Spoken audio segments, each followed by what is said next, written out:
If you go ahead and start with the third step prayer, sir. I certainly will, Leo. Hey, everybody. My name is Rob K. I'm a recovered alcoholic. I'm going to be reading the third step prayer, which you can find on page 63 of your big book. God, I offer myself to thee, to build with me and do with me as thou wilt. Relieve me of the bondage of self, that I may better do thy will. Take away my difficulties, that victory over them may bear witness to those I would help of thy power, thy love, and thy way of life. And I do thy will always. Excellent, guys. All right. I apologize for having the light behind me, but this is where I got ourselves set up, but we'll still make it work and we'll be good to go. So I'm Leo and I'm a recovered alcoholic, and welcome to the Saturday Big Book Study. I would say good morning, good afternoon, or good evening, just depending on where you are in the world. Thanks for being here. We are on the chapter Two Wives. As we've talked about that's really two spouses, better halves, significant others, partners, etc. So it really applies to everybody that is in support of an alcoholic. And so a lot can be gleaned no matter who you are and where you are in the program. We are on page 110. And we're about 2/3 of the way down, and it is we had been reading about the different types of alcoholics. We went through the four different types that they had.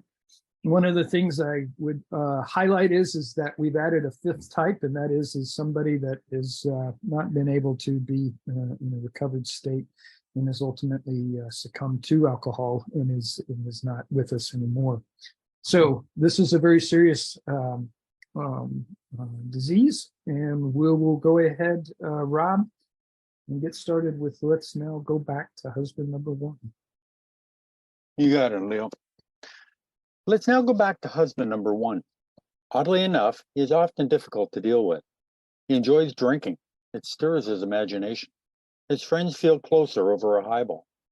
Perhaps you enjoy drinking with him yourself when he doesn't go too far. You have passed happy evenings together, chatting and drinking before your fire. Perhaps you both like parties, which would be dull without liquor. We have enjoyed such evenings ourselves. We had a good time. We know all about liquor as a social lubricant. Some, but not all of us, think it has its advantages when reasonably used.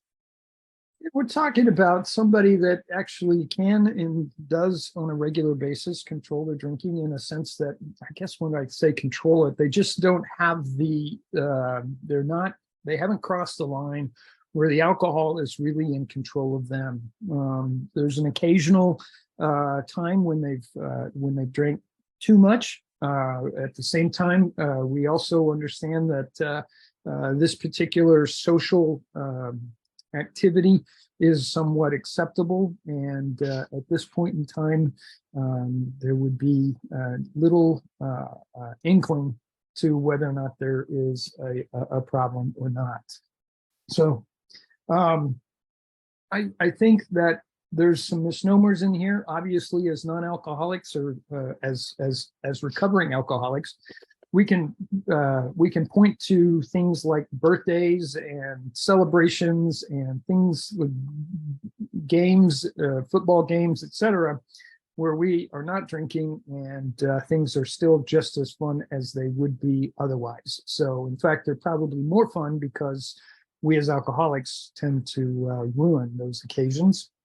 And in this case, I wouldn't say it's not necessarily dull without the alcohol. So, but that's where we are. Rob? Okay, I just want to go back to page 109 just for a moment and talk about what is a husband number one, okay, or spouse number one. Perhaps he spends too much money for liquor. It may be slowing him up mentally and physically, but he does not see it. Okay, so type number one does not see a problem with his drinking at this time. Okay, now we're going to be reading husband number two, or spouse number two. So the husband number two on page 109, your spouse, I've changed it from husband to spouse, is showing lack of control, for he is unable to stay on the water wagon even when he wants to. He often gets entirely out of hand when drinking. He admits this is true, so he knows there might be a problem. Okay. But it's positive that he can do better. So he still feels he can control and enjoy his drinking. So let's go. The first principle of success is that you should never be angry. Even though your husband becomes unbearable and you have to leave him temporarily, you should. If he can go without rancor, patience and good temper are most necessary. Yeah, and patience and good temper are very difficult things to muster up when you have endured the alcoholic for a period of time. As we all know, we have people that are in our lives that we would consider saints because they actually did stay by our sides and exhibit patience and good temper. Now, you know, they're talking here in terms of somebody that goes overboard and unbearable. You have to separate yourself from the person. Obviously, you're at just some self-preservation, and with that, you know, some awareness that there is in fact a problem and something probably should be done about it. Rob? Yeah, I love the fact that you can go without rancor. Patience and good temper are most necessary. You're walking away, but don't go with any anger. Just go away. How difficult that must be. This is a person that you love, that is putting themselves through hell, and they can't see it themselves. But it's the Al-Anon way. The person's going to do what they're going to do, and you can't change it. Patience, tolerance, understanding, and love, and goodwill towards all men. That's what we're taught in this program. Easier said than done at times. Our next thought is that you should never tell him what he must do about his drinking. If he gets the idea that you are a nagger or killjoy, your chance of accomplishing anything useful may be zero. He will use that as an excuse to drink more. He will tell you he is misunderstood. This may lead to lonely evenings for you. He may seek someone else to console him, not always another man. Yeah, and I think that there's some truth to this. The idea here is that if you're nagging or trying to bear down on somebody about their drinking, they tend to resist and rebel. And certainly, I can say that I, as one, with people talking to me about my drinking at the time that they were talking to me about my drinking, especially early on, I was very rebellious to that thought. I looked around and thought, well, I'm successful over here and over there. I should be able to be successful here, and I can control this. I don't have a problem. I just have let myself go at times. And oh, by the way, if you weren't bothering me, it wouldn't be a problem. Okay. The problem with that is that I created a problem, and people actually reminded me of that problem, and I resisted it. Now, the other thing too is that it does tend to push away the alcoholic, and we've seen that time and again. And I'm sure that if I had a show of hands, there would be a number of people here that would say, at the point in time that somebody came to me and said, you really need to control your drinking. You need to do something about your drinking. You're drinking too much. There's a problem.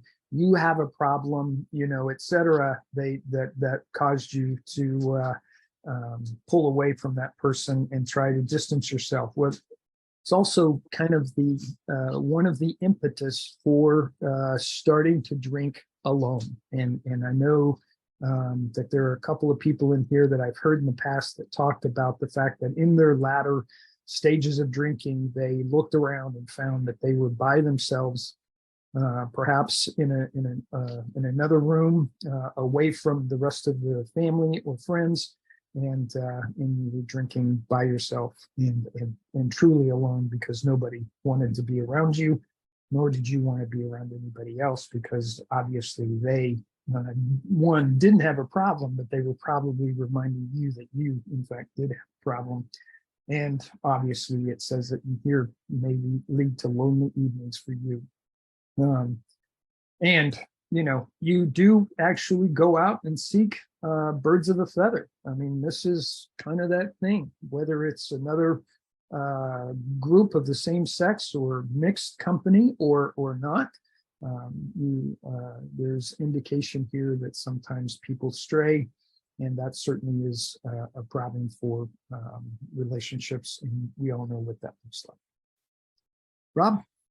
Yeah, I know that at the end of my drinking career, I isolated, down in my basement. I just wanted to be left alone, so I could drink the amount that I wanted to drink and have nobody tell me, do you really need another one?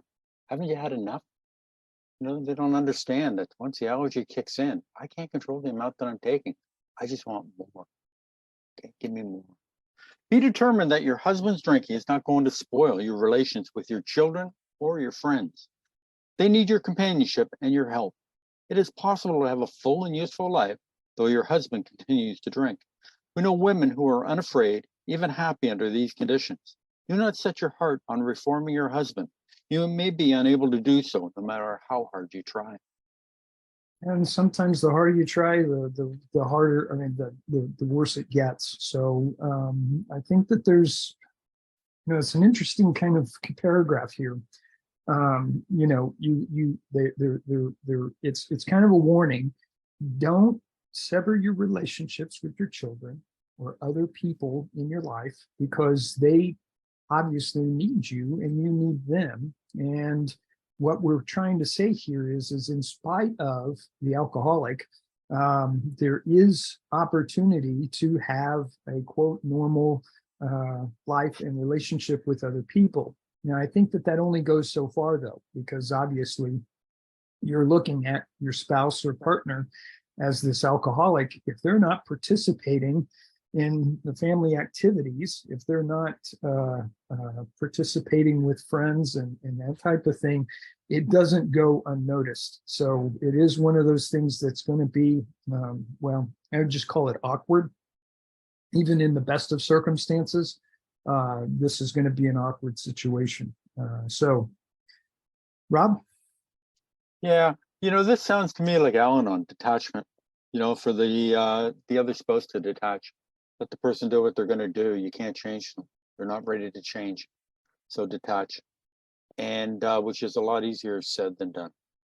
We want the, frothy emotional appeal seldom suffices. We learned about that earlier on in the big book. How frustrating it is to watch somebody else go through something that, and you can't help them. And that's basically what they're getting through here. There's nothing you can do. And that's a sad part. How many times have you heard somebody say, you should do this or you should do that? And the person ignores what, you have to say. Well, this is the same way. Maybe you shouldn't drink. Maybe, we should go out, do this or do that. No, it's okay. I don't feel like it. I want to sit down in my basement, be miserable and drink. We're on page 111, Colleen, on your big book. Great to have you here. We know these suggestions are sometimes difficult to follow, but you will save many a heartbreak if you can succeed in observing them. Your husband may come to appreciate your reasonableness and patience. This may lay the groundwork for a friendly talk about his alcoholic problem. Try to have him bring up the subject himself. Be sure you are not critical during such a discussion. Attempt instead to put yourself in his place. Let him see that you want to be helpful rather than critical. Yeah. So this is back to one of the things that I've talked about in the past, and that's kind of the focus on the alcoholic, persuade through involvement and earn the right to advance. So this is kind of one of those techniques where you basically go about your life. You normalize a lot of the relationships that the individual non-alcoholic has with children and with friends and family. And the alcoholic at times is going to wake up and look around and go, wow, this person is actually, not bothering me as much. And they're actually happy and maintaining a life in spite of me. And having said that, they basically may open up the door to coming to the table and having them talk about their alcoholic mind. And in doing so, you're essentially getting them to talk about their problem, as opposed to you as the non-alcoholic entering into the conversation and kind of pushing it.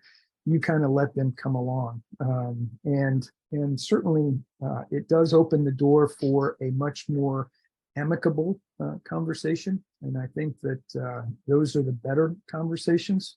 But this is the phase where you kind of persuade through involvement. You get the alcoholic to talk about their problem. You get them to talk about what they might do in an effort to fix it. And in doing so, you may be able to get them to look at the big book and start to talk to somebody that has recovered and is in a state that they would be willing to listen. Rob? Yeah, attempt instead to put yourself in his place. You know what? Non-alcoholics don't understand about the malady of the mind, or the obsession of the mind, if you want to call it that, and the allergy. They don't understand. They think it's a personal choice that, you want to have a drink. They don't realize that the phenomenal craving is kicked in and boom. We can't stop the amount. But let them see that you want to be helpful rather than critical. Boy, the patience that we expect of our spouse, for them to sit back and let us go in and get into our cups, get drunk, and make a fool of ourselves most of the time because we can't control the amount we drink. So we usually do dumb things, whether we fall down. I always love what Bill always says. He always got home with only one shoe. He always lost one shoe. That always cracks me up. But we do silly things when we drink because we drink too much. We black out, but the spouse is supposed to be patient, tolerant. What saints we marry times or that we get as a partner in our life. You know what? I got to thank my wife when this meeting ends for the patience and love and tolerance that she showed for me. When a discussion, we're at the bottom of page 111. When a discussion does arise, you might suggest you read this book, or at least a chapter on alcoholism. Tell him you've been worried, though perhaps needlessly. You think he ought to know the subject better, as everyone should have a clear understanding of the risk he takes if he drinks too much. Show him you have confidence in his power to stop or moderate. Say you do not want to be a wet blanket, that you only want him to take care of his health. Thus you may succeed in interesting him in alcoholism. Yep. And notice here, it doesn't say specifically about talking about the actual drink itself, but you're kind of bouncing around it, talking about his or her health, and you want that to improve. Obviously, an alcoholic's health is deteriorated by the alcohol, but that you also want to suggest the book. Suggest a big book study such as this, suggest talking to somebody that has recovered, that understands the program. And, this is really one that hits home. That suggests at least the chapter on alcoholism. I thought I was being, smart and challenging to the point that nobody could answer the question. And in the beginning, they didn't. Because I kept asking, how do you know you're alcoholic? How is it that you know that you're alcoholic? Not once did anybody suggest this chapter on alcoholism, which once I read the chapter, it was like a light bulb that obviously turned on. And I realized what alcoholism was all about and that I was alcoholic. But at first, I used that. Had somebody said, Leo, here's the big book. Here's a chapter on alcoholism. Why don't you read that and then ask that question and see if it doesn't answer it for you. I wish they had done it early on, although I probably wasn't ready at the time because I was fighting this whole idea of not drinking in a big way.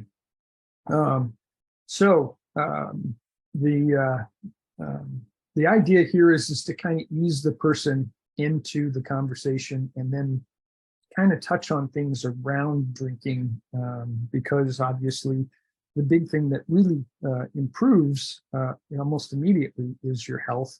And then, obviously other things also improve with regard to you're not making a fool of yourself. Rob's not in his basement by himself anymore. And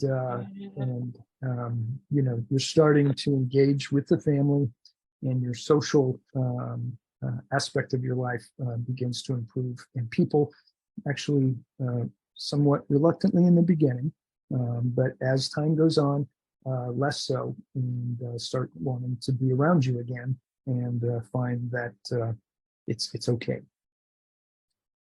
Rob? Yeah, Leo, you say I am alone in my basement, but I got 19 other friends that are sitting in front of me with big smiles on their face. And it's an incredible thing to be able to do. And it's a wonderful fellowship that we have here. It's incredible people, incredible friendships. And I don't think I've never met anybody in person on this screen, but these are friends. And I know a little bit about almost everybody.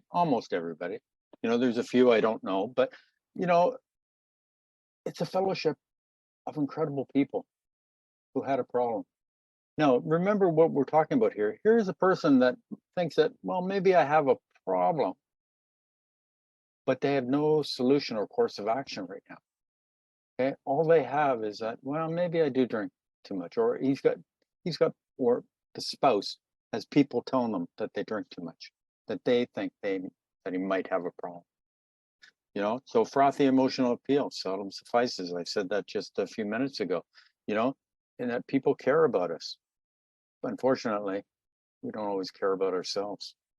He probably has several alcoholics among his own acquaintances. You might suggest that you both take an interest in them. Drinkers like to help other drinkers. Your husband may be willing to talk to one of them. And then this is the, a part of, alcoholics can help another alcoholic where no one else can. And if this alcoholic person is starting down the path of trying to stop their drinking, they may want to open the door to talking to another person, another alcoholic, and maybe there's some receptivity from that other alcoholic. But nonetheless, that very act of reaching out and helping another alcoholic is indicative of a stronger resolve to actually recover for the alcoholic that's doing the reaching out. And we've read that time and again, where helping another alcoholic is nothing like that ensures immunity so much as working with another alcoholic. Rob? Yeah, don't forget that. What did they say was our problem? Selfishness, self-centeredness. That was the root of our problem. We had to get over it, okay? Or else it will kill us. So what did we do? What did Bill do when things got bleak and he started getting into resentment and self-pity? He went to the hospital to help somebody else. It took him out of his own mind. What did Bill do when his business deal was going terrible? He heard the gay chatter coming from the hotel bar, and he thought, maybe I've been dry for 6 months. Maybe I can have 3 drinks. A normal drinker would say, maybe I'll go in and have 1 drink. I'll go in for maybe 3. But what did he do instead? He went to the telephone and he tried to get a hold of another alcoholic. That's what the solution to our problem is. Instead of thinking about ourselves all the time, we think of other people and how we can assist them. God, what would you have me do in this situation? What can I do? Thy will, not my will, be done. And that's what it's all about, getting out of ourselves, getting out of our own heads, and thinking about other people. Okay. And that is the joy of this program, is that instead of thinking about myself all day long, I think, well, what can I do today? What can I do? How can I make somebody's day a little bit better? I'm not looking for things, I can't give you $1 million because I don't have $1 million to give you. But you know what? I can offer to carry a package that's a little bit too heavy for you. Okay. I can help you, just by smiling sometimes. or just say, have a good day, and be honest about it. You know, it doesn't have to be great big things, the small things in life. To buy somebody a coffee that I don't know, you know, simple, simple. He probably has, oh, I'm sorry. If this kind of approach does not catch your husband's interest, it may be best to drop the subject, but after a friendly talk, your husband will usually revive the talk himself. This may take patient waiting, but it will be worth it. Meanwhile, you might try to help the wife of another serious drinker. If you act upon these principles, your husband may stop or moderate.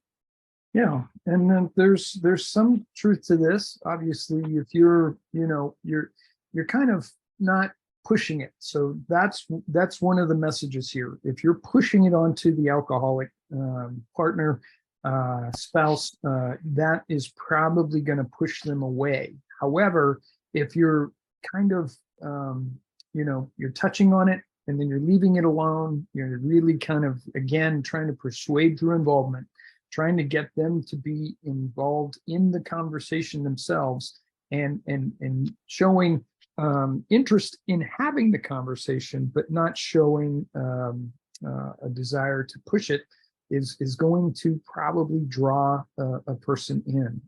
That is just human nature to do something like that. So in this case, what they're basically saying is don't get too pushy, but be willing to walk away from the topic, be patient, and this person may come around. And if they are already talking about a problem, they may, in fact, try to start to moderate or control their drinking.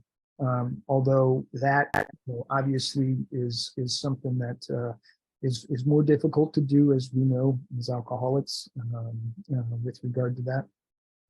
But nonetheless, if you can get somebody to start talking about it on their own, all the better. Rob? Okay, so that is husband number one we just talked about. Now we're going on to husband number two, which I've read earlier. And I'm just going to go back over to page 109 for a second and just touch on number two. Your husband is showing lack of control, for he is unable to stay on the water wagon, even when he wants to. He often gets entirely out of hand when drinking. He admits this is true, but is positive that he will do better.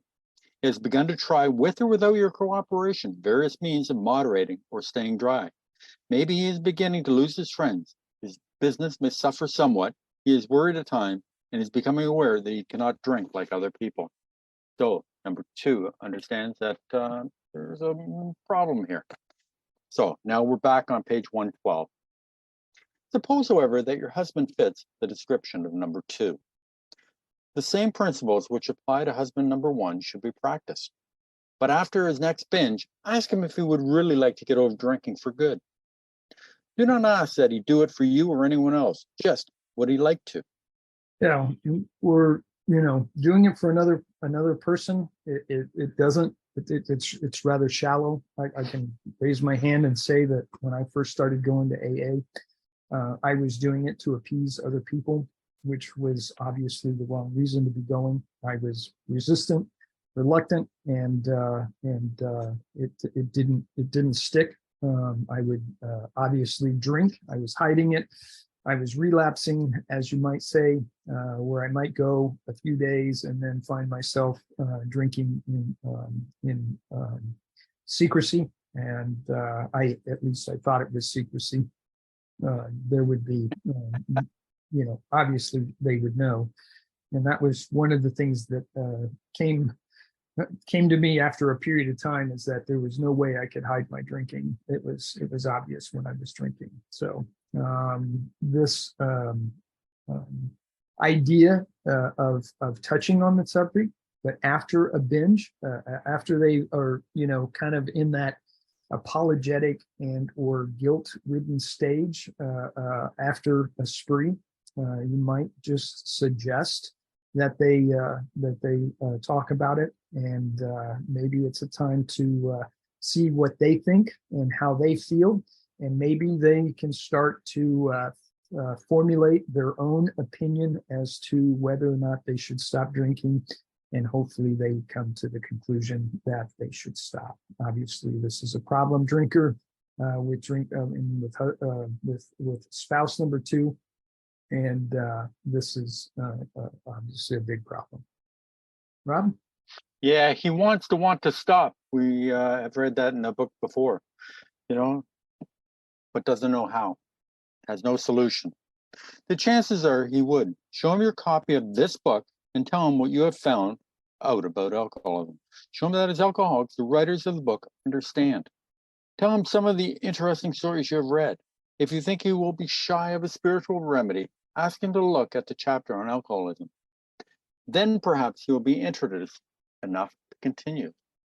Sure. And all you're doing basically is exhibiting the fact that you have an interest. You are concerned about his or her well-being, and you also are using the book as it was intended, and that is as a reference and a direct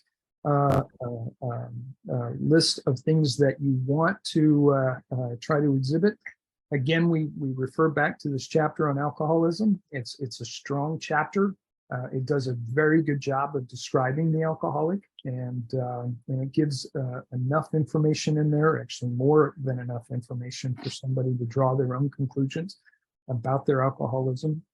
And with that, maybe you have sparked an interest that gets them moving in the right direction. Rob? Yeah, so I was just putting, he wants to want to stop. I like that line. I like the way they put that. It's a tongue twister at times, but and show them a copy of your book. In one chapter here, they talked about giving your book to another person, which we don't do because we have all our C's to say, or squiggly writing or highlighting and everything that we put in our book. That a lot of times we look at it and go, I don't even know what I put there, but it must have been important, I write like a doctor, so I can't. Yeah, Jonathan showing, and with all the highlighting and everything that we put a lot of time and effort into our book, so we don't give it to another person because, well, they won't understand. What is important to understand is exactly what to understand. We are different people. The message is the same. But the idea is that there's certain parts of the book that are going to stick out to some people more so than others. So my highlighting might not be the same as Jonathan's or Leo's. It might be just a little touch different. But anytime there's squiggly writing, I bet you're going to find that we all have it highlighted, underlined, marked, so we don't forget all the important things. Because let's be honest, anytime they have squiggling in this book, they paid extra for it. Remember, in 1939, when they published this book, it was typeset. That meant that every letter and everything had to be typeset. Today, they have computers. They can change it, bold it, underline it, do a lot of things that they couldn't do in these days because it was all manual labor. Squiggly writing means they paid extra for it. So we pay extra attention to it. If he is enthusiastic, your cooperation will mean a great deal. If he is lukewarm or thinks he is not an alcoholic, we suggest you leave him alone. Avoid urging him to follow our program. The seed has been planted in his mind. He knows that thousands of men, much like himself, have recovered. But don't remind him of this after he has been drinking, for he may be angry. Sooner or later, you are likely to find him reading the book once more. Wait until repeated stumblings convinces him he must act. For the more you hurry him, his recovery may. Again, we're just reinforcing the fact that you want to suggest, touch on, and just have available this information. You don't want to push it. The more that you push, the fact is what you'll end up doing is pushing this person away, and you let them kind of come at their own pace. And I think that's kind of important here. I certainly, wasn't going to rush into anything with AA at the very beginning. In fact, I was so resistant to it that the more anybody pushed and or, suggested, the more resistant I became. And it wasn't until I finally had realized that I really truly had a problem that I was a part of the Keystone Group. I heard some blunt kind of dialogue that really kicked me in the tail end, and I finally started to be honest with myself, and really, I guess I was being honest with other people as well. But that was secondary. It really comes down to that point in time when you are actually truly, and I don't mean just saying the words, I'm an alcoholic and I need to stop drinking. It is that time when you're actually talking to yourself and you are convinced 100% that you are in fact alcoholic and that you need to stop drinking, and that there has to be a program or a set of steps in the place to do that. You have to come to that on your own. You can't be pushed along to do that. And certainly hearing the words that I heard in the Keystone Group helped motivate me, but not one person in the Keystone Group was reaching out and pushing me to do anything. They were basically just sharing the information and letting me digest it in my own way. And certainly I did. Rob? Yeah, well, alcoholics don't like to be told what to do. You tell them not to drink, they're going to drink more, just to spite you. So therefore, we plant the seed. You know, if you're looking for help, I think I know where I can get help for you. We've planted the seed. When they have been on one of their binges and come out remorseful with a firm resolution, then they'll contact you and say, you know what? You said you might have a solution, or you could help me with my drinking problem. That's when we can deal with the alcoholic. That's when we can help them. That's when they're looking for help. If you have a number 3 husband, okay, so let's go back to page 109, number 3. Where's my number? Number 3 is right at the bottom of page 109. This husband has gone much further than husband number 2. Though once like number 2, he became worse. His friends have slipped away, his home is a near wreck, and he cannot hold a position. Maybe the doctor has been called in. The weary round of sanitariums and hospitals has begun. He admits he cannot drink like other people, but does not see why. He clings to the notion that he will yet find a way to do so. He may have come to the point where he desperately wants to stop, but cannot. His case presents additional questions which we shall try to answer for you. You can be quite hopeful of a situation like this. Okay, so now we're back on page 113, and we are at number 3. If you have a number 3 husband, you may be in luck. Being certain he wants to stop, you can go to him with this volume as joyfully as though you had struck oil. He may not share your enthusiasm, but he is practically sure to read the book, and he may go for the program at once.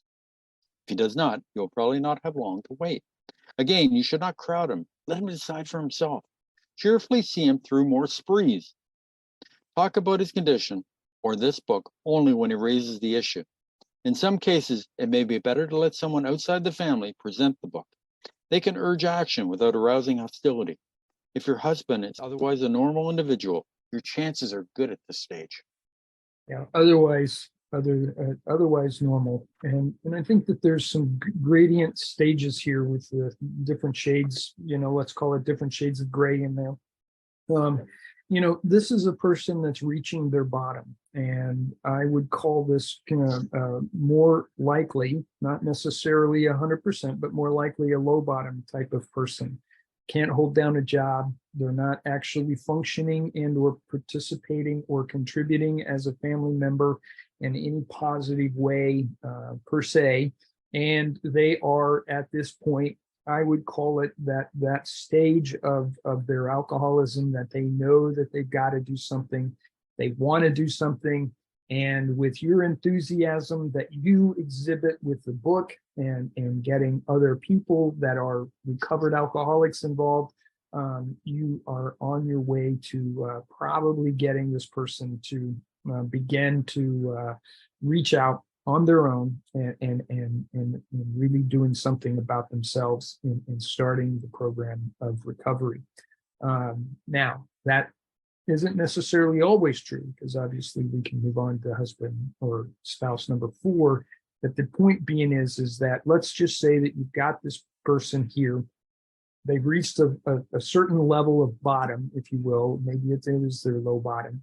and they are I'm going to use the word desperate. They are at this point that they want to make a change. They want to get better. They are willing to go through and do what's necessary. As we say, go to any length to recover. And at this point in time, that's when you really can start to be upbeat, enthusiastic. You want to show that you've got an answer with the program, and yeah, maybe they won't share your enthusiasm, because obviously we've all been there at the very beginning and looking out and saying, okay, there's no way that I can even fathom somebody that has 23 years and 2 months, but I can also, but I could fathom the fact that somebody has 2 weeks or maybe 2 months. And that's something that's achievable. And that's really what you want to make sure that you're kind of suggesting is that we've got this, somewhat one day at a time kind of approach to it, and the building blocks. So one day becomes 1 week, 1 week becomes 2 weeks, 2 weeks becomes 1 month, et cetera, et cetera. And from there you start to build that recovery. And you want to do this through the spiritual principles, if at all possible. That does provide what I believe, having been through the program, the most plausible approach in recovery possible. Rob? Yeah, remember that this program does not work unless you want it and are willing to do the work to get the results that the first 100 got. If the person doesn't want it, they're not going to do the work. So they're not going to get the results that we want them to get. So until they're ready to do the work, nothing can be accomplished. I love this. Cheerfully see him through more sprees. Which makes me think of Jim, the car salesman. 6 times he was in the hospital, and they went to see, Bill went to see him. Bill, Hank, they went to see him and tried to explain the program and what he needed to do. They didn't give up on him. Okay, they could have stopped going and said, this guy's is going to be locked up in a loony bin or die of delirium tremens. But no, each time they went to work with him. Why? Because we're all worth it. We don't give up on people. But we can't work with people unless they want it. Okay, and if they don't want it, we have to walk away until they do want it. But we tell them, I'm here for you when you're ready. You're ready, give me a call. Now we're going to come up to number 4, which is on page 110. Number 4, you have a husband of whom you completely despair. He may have been placed in one institution after another. He is violent or appears definitely insane when drunk. Sometimes he drinks on the way home from the hospital. Perhaps he has had delirium tremens. Doctors may shake their heads and advise you to have him committed. Maybe you have already been obliged to put him away. This picture may not be as dark as it looks. Many of her husbands were just as far gone, yet they got well. Before I start reading about number 4 on the next page, I just want to say one thing. Bill's second treatment at Towns Hospital. Dr. Silkworth talked to Lois and said, Bill, if he continues to drink the way he's drinking, is going to end up with delirium tremens or locked up for mental insanity. This, Bill overheard Dr. Silkworth telling Lois this. Fear sobered up Bill for a short period of time, but did it keep him sober for a long period of time? No, it didn't. We alcoholics, we can keep dry for a short period of time, but then the malady of the mind takes over, and or the obsession, whatever you want to call it. The book talks about the malady, so I talk about the malady. Okay, but our brains tell us it's going to be different this time. You're going to be okay. You're making too much of the situation. So back on page 113. You would suppose that men in the 4th classification would be quite hopeless, but that is not so. Many of Alcoholics Anonymous were like that. Everybody had given them up. Defeat seemed certain, yet often such men had spectacular and powerful recoveries. Yeah, we have seen time and again, especially reading the big book, where people have certainly at this point, I'm going to say they've hit their bottom and they are in dire straits. It is at that point in time when sometimes it is at that point, I guess I would say, that they finally wake up and they see that a spiritual program such as what's outlined in the big book is the answer to what they need. And having that spiritual moment, that experience that we've all talked about in detail, is certainly something that can be incredibly powerful.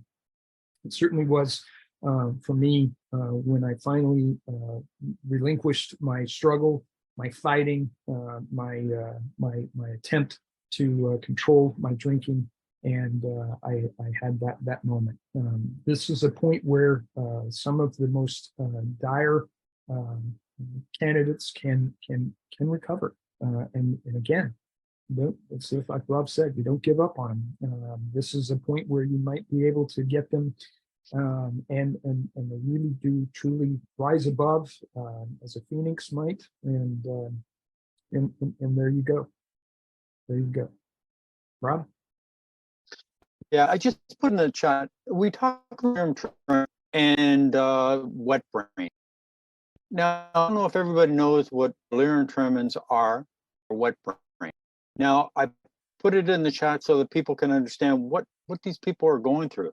Okay, and I'm just going to read it just so that we all understand. Delirium tremens, or DTs, is what most people know them as, is a rapid onset of confusion, usually caused by withdrawal from alcohol.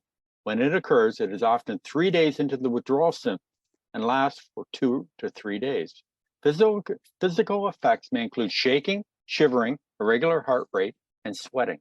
People may also hallucinate, occasionally a very high body temperature or seizures, colloquially known as rum fits, may result in death. Alcohol is one of the most dangerous drugs to withdraw from. Okay, so they hallucinate, and that's why a lot of these people, if you've ever heard or read different other books in AA, that talk about the history and how Dr. Bob dealt with people, they would wait 2 to 3 days before they'd go in to see these people. Why? So that the doctors could get them withdrawn from alcohol. Then they would go in, because then the person was, conscious, and you could talk to them and speak to them. So, but remember, withdrawing from alcohol is dangerous.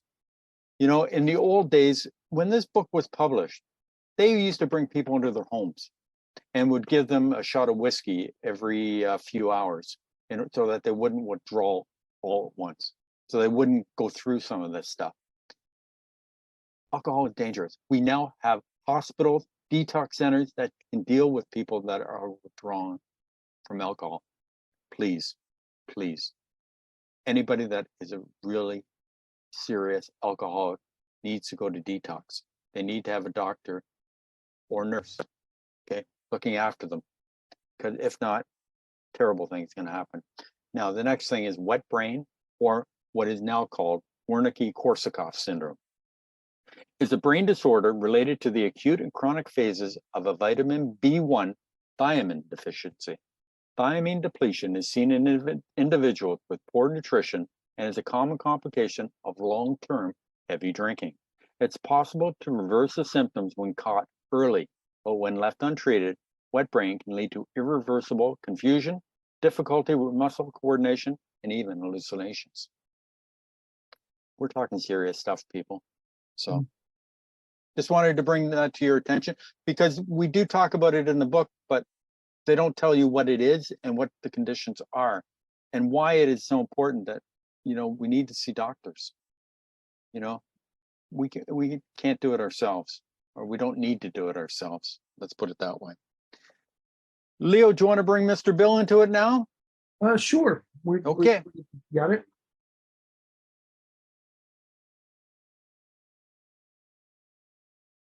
Hi, this is Bill, alcoholic from New Jersey. Good job, guys. This chapter here, Two Wives, this was written by Bill Wilson, just so everybody knows that. And basically, what this is about, this chapter and the rest of of the chapters in the first portion of the book. This is about the last part of step 12, practicing these principles in all our affairs. And when we were on the top of page 111, it says, the first principle of success is that you should never be angry. So what Bill's doing, he's telling us what principles we're supposed to go along with and what we're supposed to follow. And you notice it says you should never be angry. It doesn't say you should never get angry. We're going to get angry. We're humans, but we have tools to get rid of our anger. We can use step 10 to get rid of our anger. Step 10 says continue to watch for selfishness, dishonesty, resentment, and fear. Resentment is anger. When these crop up, we ask God at once to remove them. So we have a way of getting rid of them. We have tools. If step 10 doesn't work, you can go all the way back to step 4 and write it down. Write an inventory on why you're angry. And we have in step 10, he gave us a code. You know, love and tolerance of others is our code. In other words, we're supposed to have love and tolerance for people instead of being angry at people. So when we get angry, and we also have a prayer on the top of page 67, that sick man prayer or resentment prayer, we have ways of getting rid of our anger. So it doesn't say don't get angry. We're going to get angry, but we're supposed to get rid of it. We're not supposed to be angry.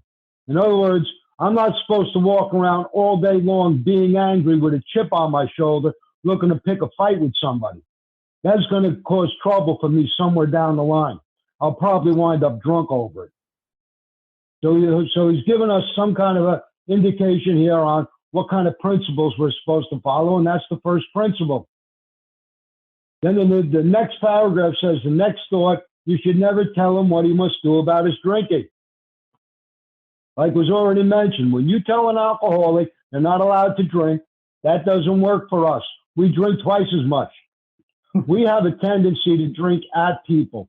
When somebody tells us something we don't like to hear, we'll show you a thing or two. Watch how drunk we can get. That's what we do.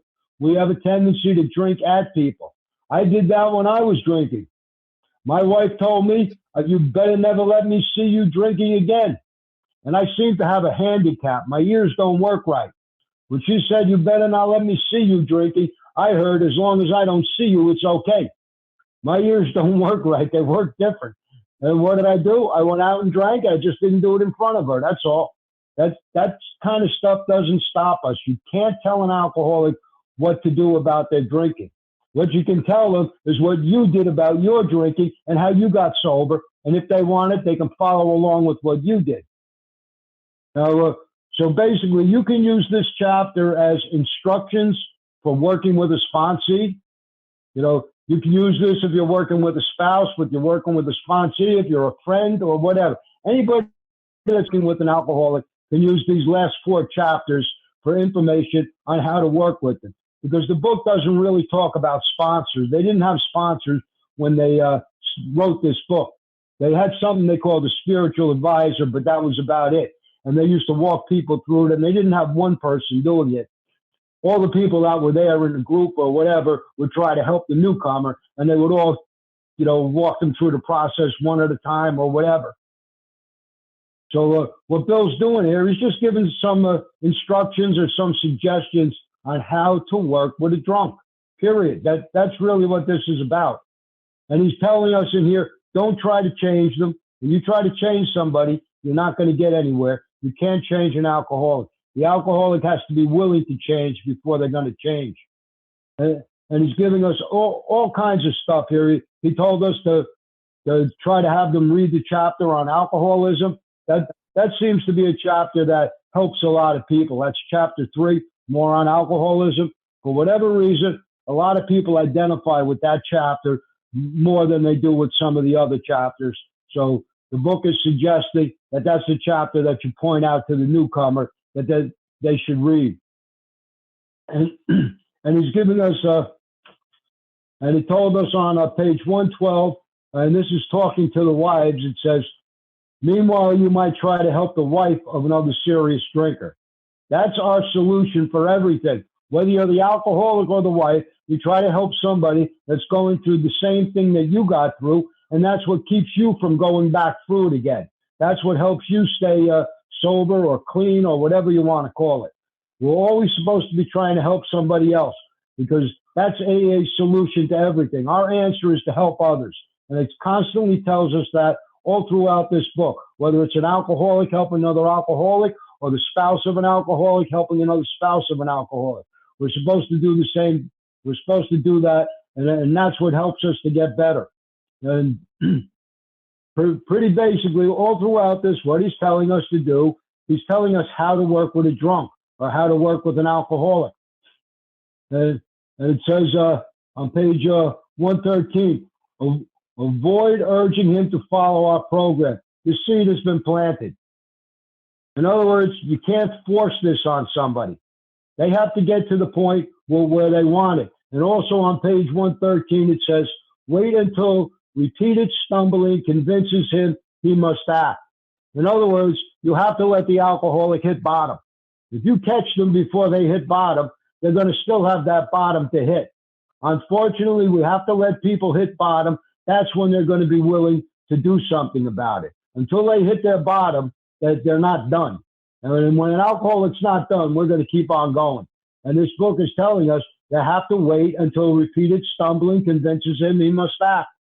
So in other words, the person has to hit their bottom. If they don't hit their bottom, you could get through to them sometimes, but an alcoholic is always going to keep going until they hit their bottom and they realize they can't go no more. So basically, like I said, what Bill's doing, he's just giving us suggestions here on how to work with a drunk. And you can use this chapter and the rest of the chapters in this book as how to work with somebody and how to help somebody get sober. You're not going to keep them sober, but you can show them what you did sober, or an alcohol, or he's giving some suggestions on deal with the alcohol. In other words, don't try to order them not to drink. That doesn't work for us. I'm sure we've all been through that. People told us, you can't drink, you better not have any more. And what happens? 2 minutes later, we go out and get drunk again. That stuff doesn't work for us. All right, that's all I got. Thanks a lot for letting me share. Thank you, Bill.